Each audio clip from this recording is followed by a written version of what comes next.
Picture this. One phone call on a Sunday afternoon is about to shake up one of America's biggest companies and create a massive fight that affects people all around the world. Boeing is the company that makes those huge airplanes you see flying overhead. They're really good at it too. They make some of the best planes on the planet. But right now, they're dealing with what they say is the most complicated and stressful situation they've faced since World War II, which was a really long time ago. Think about it like this. Imagine you run the most popular pizza place in town, but suddenly you can't get enough cheese. The ovens keep breaking down. Everyone wants way more pizza than you can make. And on top of all that, some people are mad at you because of a mistake you made with one batch of pizzas a while back. That's kind of what Boeing is going through right now. Here's where things get really interesting. Boeing decided they wanted to save some money and make their business run better. So they thought about moving some of their airplane building work to Mexico. From a business perspective, this made sense. Lots of companies do this to cut costs and work more efficiently. It's like if your pizza place decided to get some ingredients from a cheaper supplier to save money, but this decision didn't happen in a vacuum. There's been a lot of tension lately about American companies working with other countries, and some politicians think companies should keep all their work right here in America. Then came that Sunday phone call. On one side of the phone was the President of the United States. On the other side was Kelly Ortberg, the guy who runs Boeing. We don't know exactly what they said to each other, but whatever it was, it started a huge fight that would affect way more than just these two people.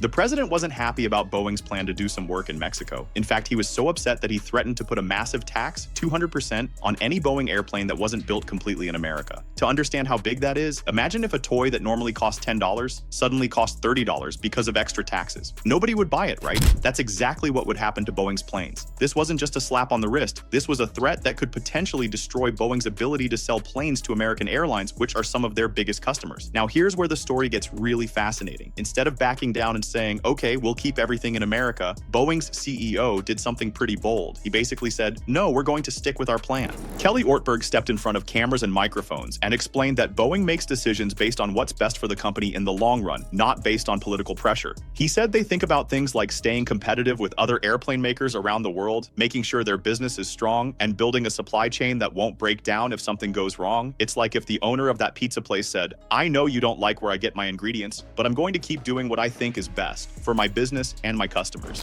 This turned what started as a threat about taxes into something much bigger, a test of whether companies can make their own business decisions or if politicians get to tell them what to do. What makes this even more complicated is that China's government has reportedly told their airlines to stop buying Boeing planes and parts from America. So Boeing is getting squeezed from both sides. Their own government is threatening them for wanting to work with Mexico, and another big customer is refusing to buy from them altogether. Boeing finds itself in the middle of a tug of war between different countries and different ideas about how business should work. They're trying to make the best airplanes while dealing with political fights they never asked to be part of. While all this drama was playing out in public, behind the scenes there were lots of quiet meetings happening. Think of it like when there's a big argument at school. While the main people are fighting, teachers, parents, and other students are all whispering about what should happen next.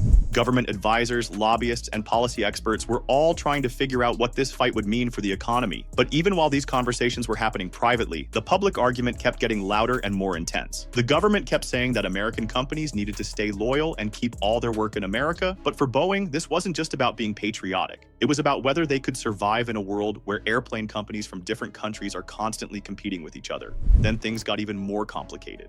China, which buys a lot of Boeing's planes, decided to fight back. They put their own huge taxes on American-made aircraft, as much as 125% extra. That's like if a video game that normally costs $20 suddenly cost $45 just because of where it was made. China also stopped accepting deliveries of Boeing planes that were already built and ready to ship. Imagine if you made a bunch of birthday cakes for a big party, but then the customer said, never mind, we don't want them anymore, after you'd already spent all the money on ingredients and time making them. Boeing suddenly had dozens of expensive airplanes sitting around with nowhere to go, representing billions of dollars just gathering dust. This mess didn't just hurt Boeing, it hurt hundreds of other companies that make parts for Boeing, companies that ship Boeing's products, and entire cities where Boeing has factories like Wichita, Kansas, and Everett, Washington. When a big company like Boeing has problems, it's like dropping a stone in a pond. The ripples spread out and affect lots of other people. But here's where Kelly Ortberg, Boeing's CEO, made a really smart move. Instead of just sitting there feeling sorry for himself, he decided to find new customers. He started selling those planes to growing airline companies companies in South and Southeast Asia, as well as Latin America, places where airlines are expanding and don't have the same political problems with buying American planes. This wasn't just about solving an immediate problem. It was about planning for the future. Ortberg was basically saying, we're not going to let political fights control our business decisions. Surprisingly, this strategy started working. In early 2025, Boeing delivered 130 aircraft compared to only 83 in the same time period the year before. Their revenue shot up by 18% to almost $20 billion. Even though they were still spending more money than they were making, they were doing better than experts expected, and Ortberg said he thought they'd be making a profit again before the end of the year. But the problems weren't just about money. One of Boeing's big customers in Europe, an airline called Ryanair, basically said, if these political fights make Boeing planes more expensive, we might start buying from your competitors instead. They were talking about companies like Airbus from Europe or Comac from China. The message was pretty clear. Airline companies around the world want planes that are affordable and reliable. They don't want to get caught up in political drama between countries. This whole situation revealed a really big problem that lots of global companies are facing. How do you run a business that works all around the world without people in your home country accusing you of being disloyal? Ortberg's answer was pretty clever. He said that being flexible and working globally wasn't about abandoning American values. It was about making sure Boeing could survive and thrive in the future. This made sense to other CEOs who were watching this fight closely. Companies like Apple, Ford, and Tesla, which also depend on working with other countries to make their products, were paying very close attention. Ortberg's willingness to stand up to political pressure gave other business leaders a kind of permission to do the same thing when politicians tried to tell them how to run their companies. But Boeing still has some serious challenges to deal with. The company has been trying to rebuild trust after some really scary problems with their planes. You might have heard about the 737 MAX crashes and a scary incident in 2024 where a door panel came off a plane while it was flying. These weren't just technical problems, they made people afraid to fly on Boeing planes. Boeing has also been struggling with their space program. They have a spacecraft called Starliner that was supposed to compete with SpaceX, but it's had lots of technical problems. In one mission, NASA astronauts actually had to come back to Earth using a SpaceX rocket instead of Boeing's because Boeing's spacecraft had too many issues. All these setbacks made it even more important for Boeing to get their airplane business back on track. But even with all these challenges, Boeing seems to be finding a new approach, one that lets them stay true to their American roots while still being competitive around the world. Their main competitor, Airbus, operates in 5 different continents and doesn't face the same political pressure that Boeing does. So Boeing has to be really careful. They need to be flexible enough to work globally, but loyal enough to satisfy politicians at home. The pressure on Boeing isn't just coming from one direction, it's like being squeezed from all sides. The US government gives Boeing tens of billions of dollars in contracts for defense and space projects, which is a huge part of their business. Some politicians are now asking tough questions about whether Boeing's plans to work with other countries go against what's best for America. It's kind of like if your best friend gave you money to help with a big project, but then you decided to work with someone they didn't like. Your friend might start wondering if they can still trust you. Now let's talk about that mysterious phone call that started this whole mess. When Boeing first mentioned they might move some work to Mexico, President Trump quickly called up Kelly Ortberg, Boeing's CEO.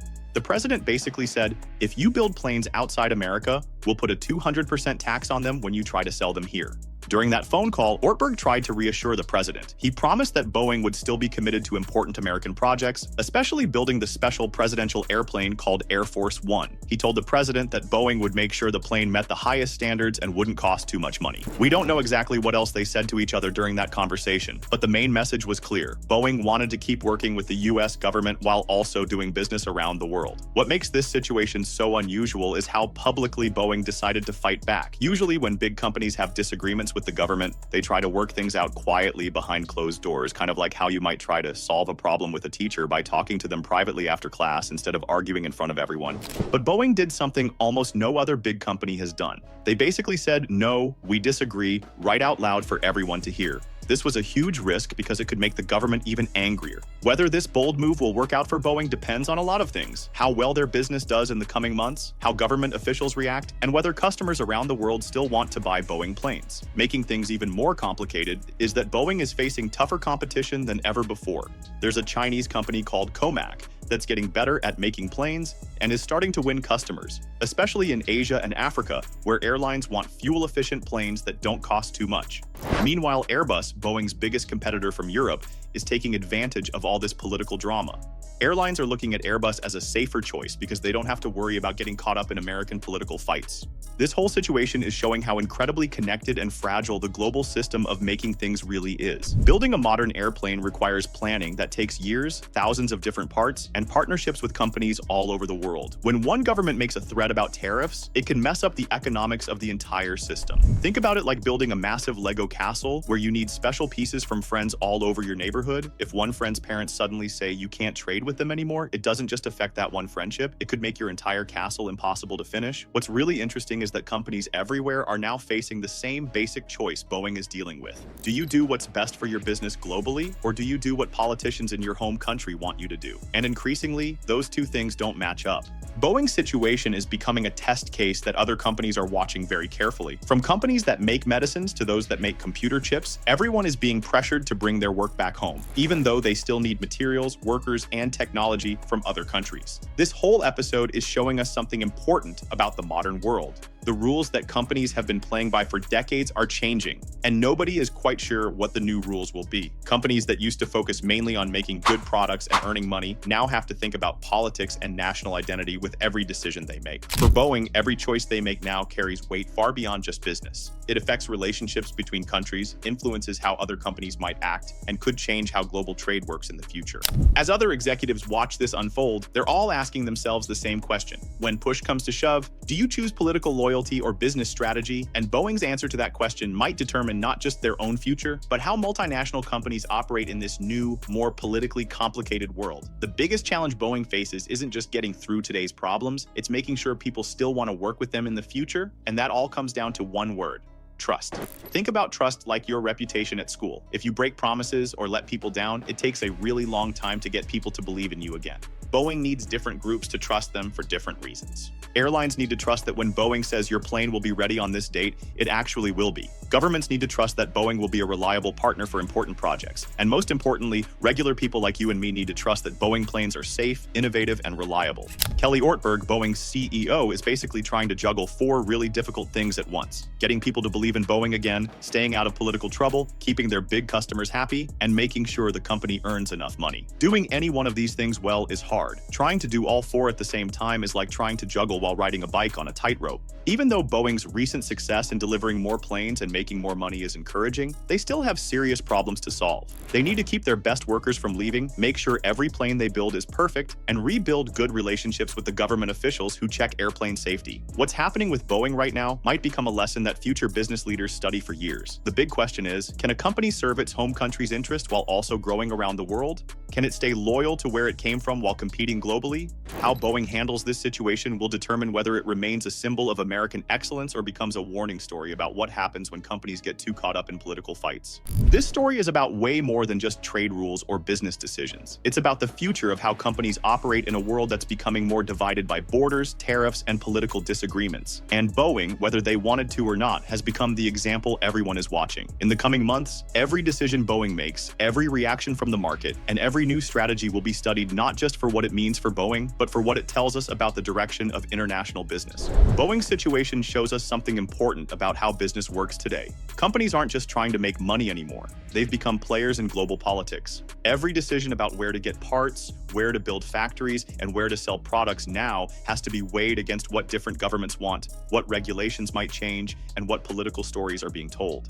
What makes Boeing's situation so significant is how visible they are. This isn't some tech company that most people never hear about, or a brand that only sells in certain places. Boeing builds the airplanes that carry world leaders, transport military equipment, and move millions of people around the globe every year. Boeing is both a global company and an American symbol at the same time. This puts them in a really tough spot because any big decision they make, especially about working with other countries, is going to make somebody angry. And as we saw with that threat of a 200% tariff, the consequences aren't just angry words. They can change how much money a company makes, delay deliveries, and ruin relationships that took decades to build.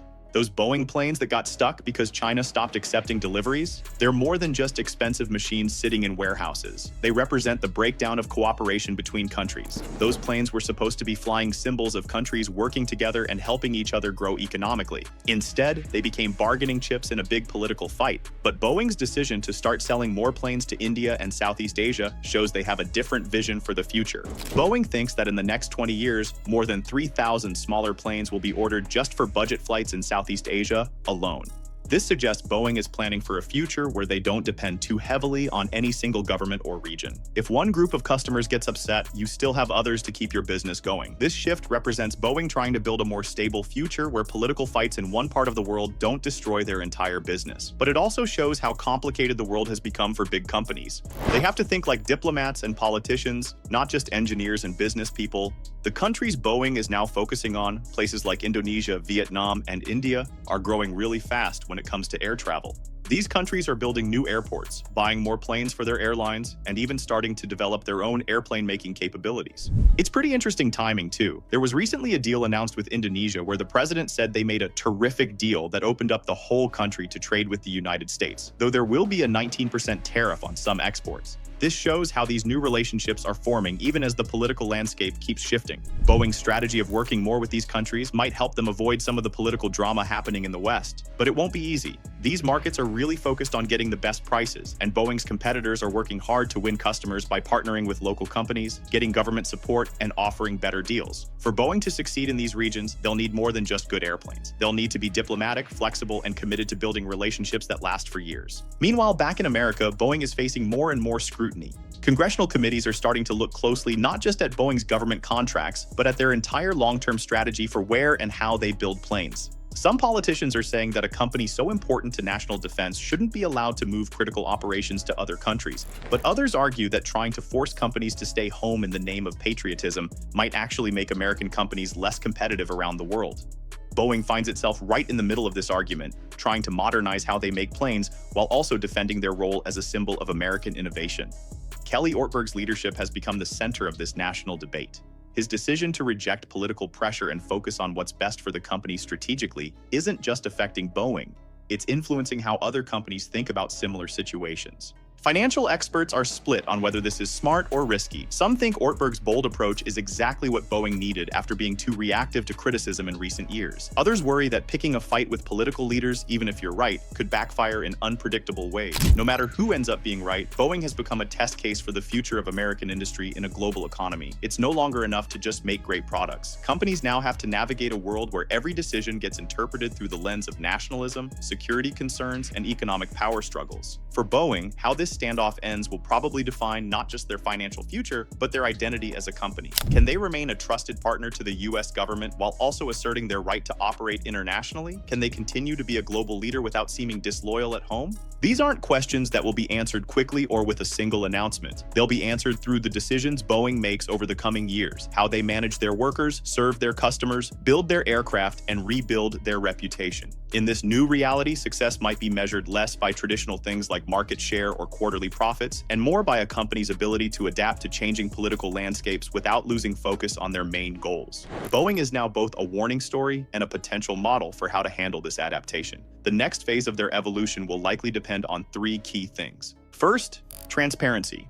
The trust that Boeing lost over years of problems, from safety scandals to supply chain issues, can't be fixed by staying quiet. Regulators, investors, and passengers now expect real-time accountability. Ortberg's willingness to speak publicly about controversial issues has opened a path forward, but the company must now follow through with concrete actions and clear benchmarks for quality control, manufacturing timelines, and ethical sourcing. Second, diversification. The risks exposed during this tariff conflict showed how vulnerable it is to rely too heavily on one market, one set of suppliers, or the goodwill of any single government. Boeing's push to work more with regions like Southeast Asia and Latin America shows they recognize this need. But to succeed, those relationships must be more than just business transactions. They need to invest in local partnerships, technical training, and regional supply networks. And finally, credibility. In the aerospace industry, reputation is everything. Airlines aren't just buying machines, they're buying reliability, safety, and service that will last for decades. For Boeing to fully recover, they must go beyond just surviving controversy and prove that they've learned from their mistakes. Every test flight, every delivery, every regulatory approval will be a test of whether the company has truly changed. All of this is happening while the entire aviation industry is transforming. Demand for air travel is expected to rise dramatically over the next 20 years, driven by growing middle classes in Asia and Africa, expanding tourism, and increased business travel. At the same time, pressure to make aviation more environmentally friendly is intensifying. Electric propulsion, sustainable aviation fuels, and next-generation aircraft designs are already moving from experimental prototypes to early deployment. Remember to hit like and subscribe. Thank you so much for watching. Your support means a lot.